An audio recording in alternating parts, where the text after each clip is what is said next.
Shemai everyone, it's JonnyVR here, back with another Doctor Who review, and it's part one of the two-part finale, The Legend of Ruby Sunday. And as always, I've been up at midnight to watch this episode, and if you've been watching at midnight, do let me know in the comments down below. First part will be spoiler-free, as always, so if you haven't seen it yet, go watch the episode, come back and watch my spoiler-filled review and discussion. If you're watching on Disney Plus, we're available. Also, let me know. I'm interested to know how you're watching this, but there's so much to get into now, so let's jump right in for the spoiler-free part of the review. Now, The Legend of Ruby Sunday. We have some answers. We have some answers.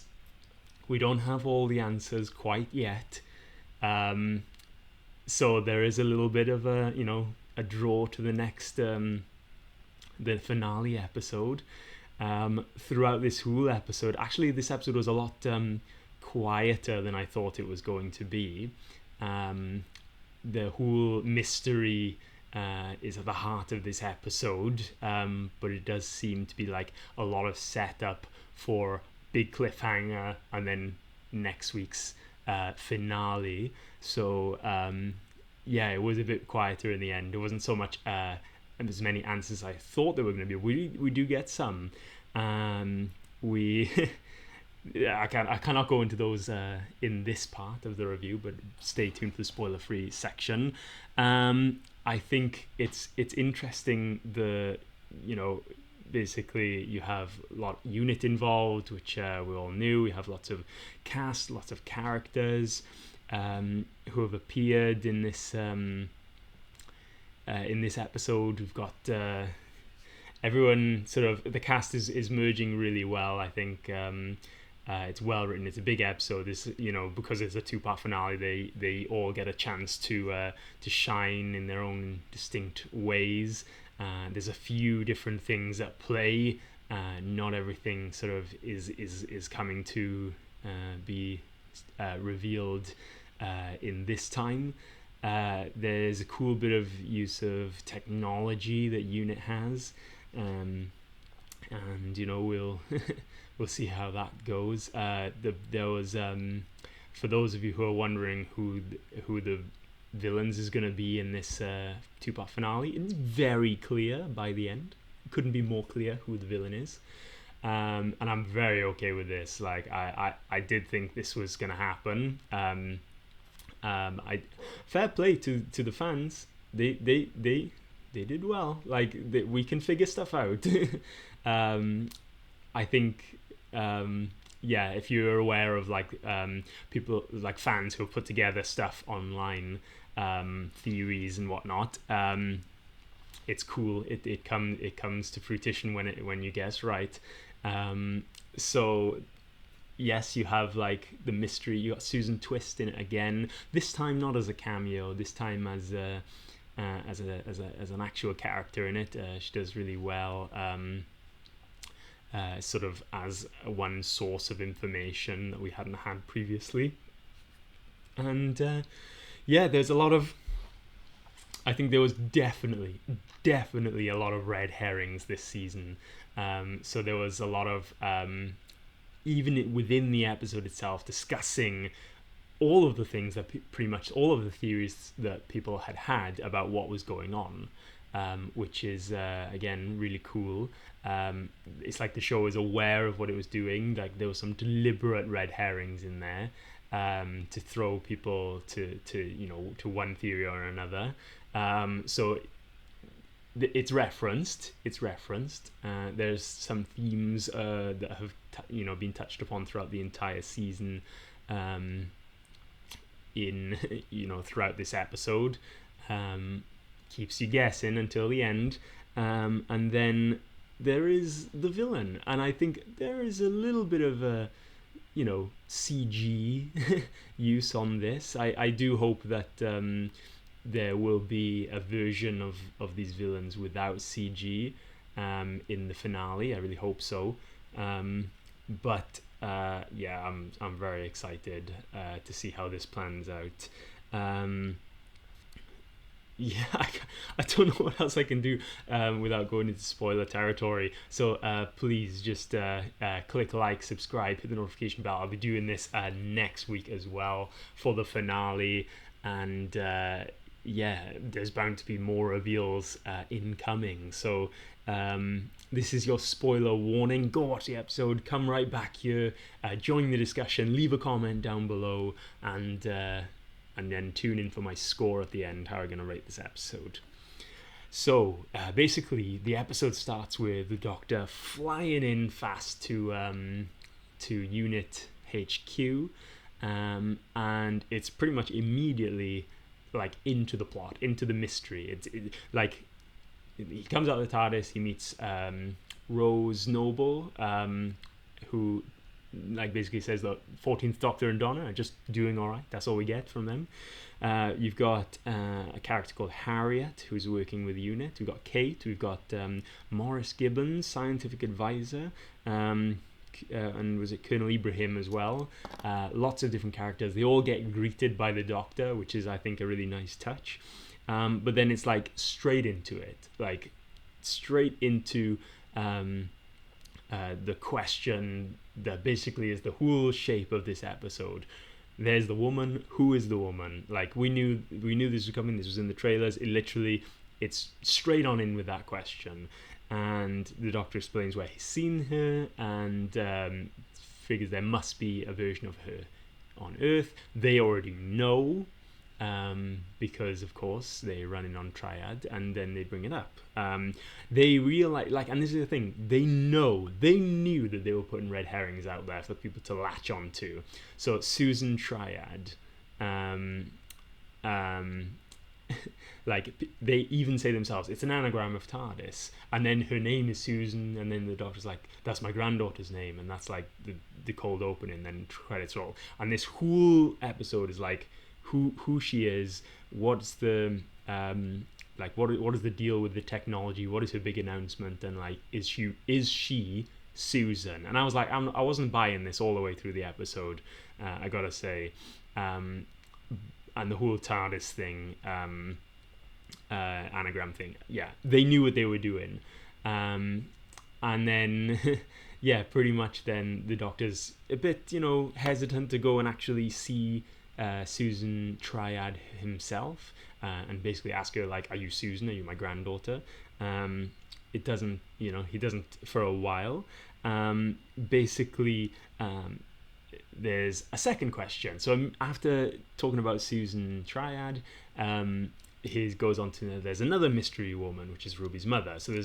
So immediately after they finish this discussion, they go into the discussion about Ruby's mother, and he says very clearly that they cannot go back there, and you have basically some CCTV footage. Someone says that's CCTV footage because, like, it was 2004, they would have been there, and turns out that there is a VHS with some CCTV footage, but it's blurry. They've looked at it, and apparently they look at it every Christmas, and they don't see anything on it. The tape is blurred.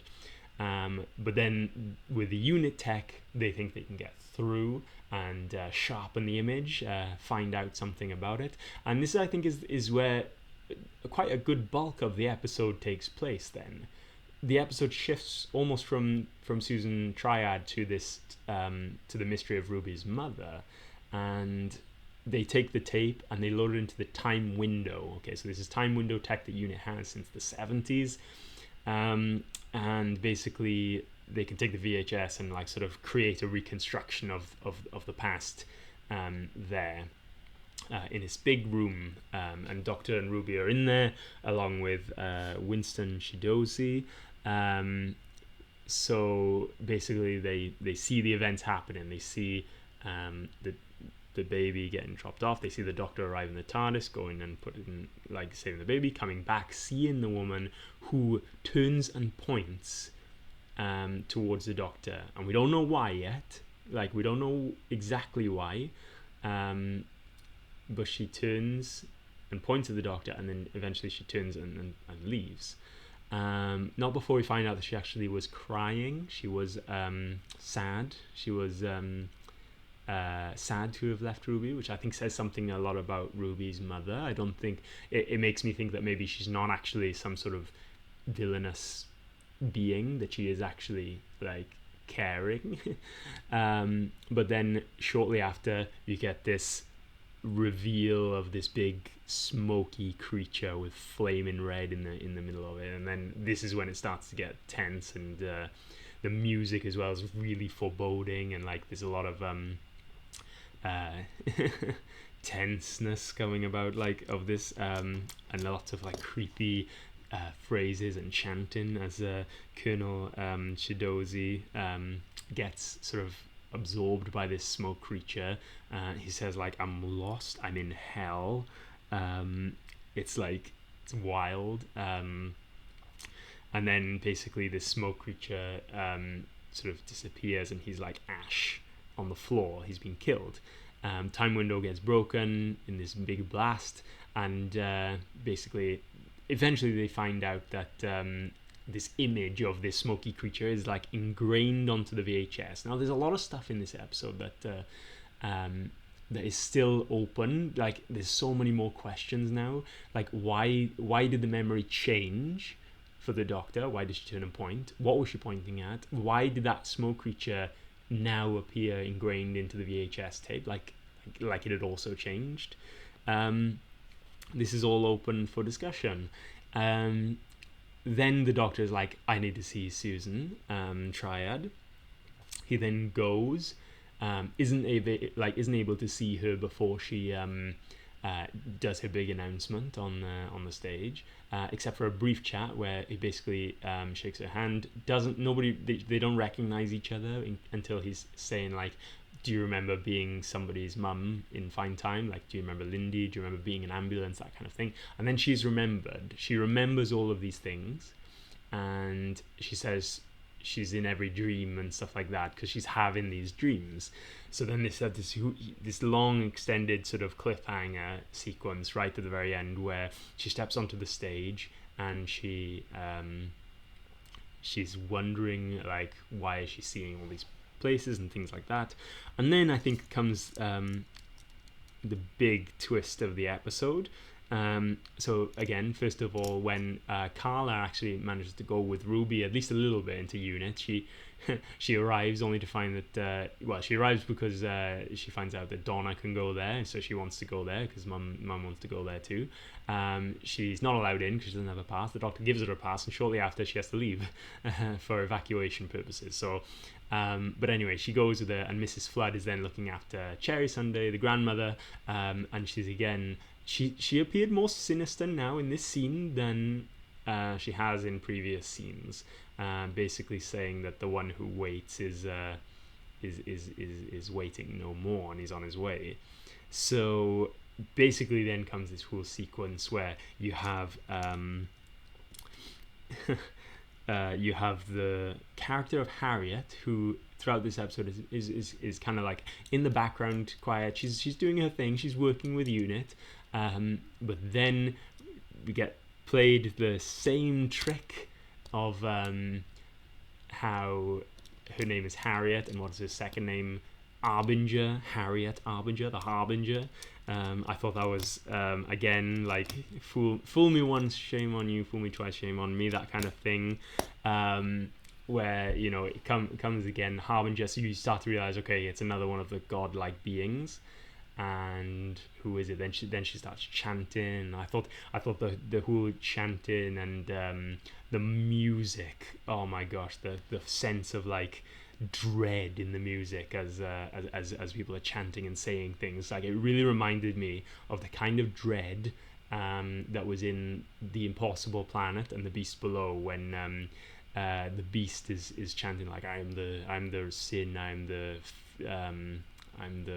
fire, all of this stuff. It's very, very similar. And then it reveals that there was the whole Susan Triad technology is an anagram, but not for TARDIS, but for Sutek, the Destroyer, who of course was the villain in Pyramids of Mars, the Fourth Doctor story, and again, I had seen this online. Somebody had worked it out. I had seen someone said like Susan Technologies, Sue Tech. So that was a good spot if you managed it. And it turned out to be true. So well done. But then you had this whole thing about this smoke thing, and then the TARDIS being sick, and it turns out that TARDIS, or that smoke thing, is a living thing, and it's like attached to the TARDIS, and it has been attached to the TARDIS for some time. That's why it's sort of groaning, if that makes sense, and is very sick. And then the smoke appears, and then it has this kind of weird like jackal like thing, a beast which it looks like CGI to me, like which is Sutek.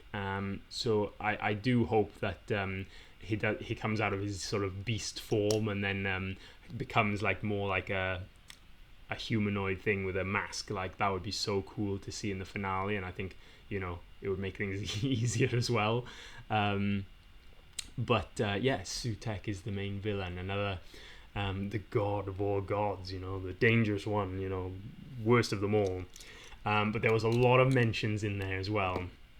At one point they listed a lot of the gods, the pantheon, including the trickster, including the Mara, all villains who have appeared before.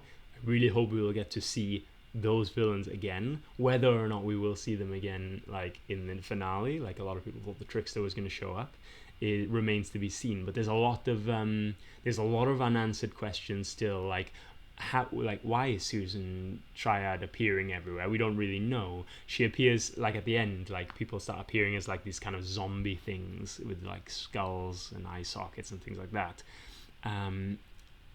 But like we don't really know why she's in different places until like maybe this will be, you know, something to do with how they managed to defeat Sutek in the end. We never know.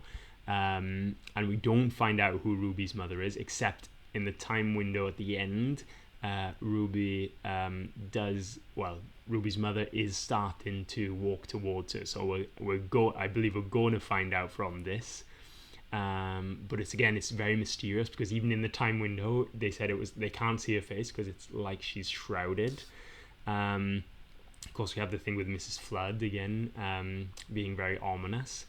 So lots of different things. There's even like throwaway lines like in Unit where Morris Given says something like, "Oh, don't worry, we'll get him," like as if Unit are actively trying to find somebody else. Like there's a lot to unpack in here. I think going back to rewatches, there's some, like, of course it sets the mystery, it gives you some of the answers, and it leaves some, of course, for the finale next week, and it also, I think, plants some seeds for the next season, or dare I say spin-off, who knows. So I think, yeah, there's a lot going on. I think up until the end I did think I did enjoy it. I really enjoyed it. I love that feeling of a two-parter, you know. It's going to be a long wait for next week, but I really enjoyed it.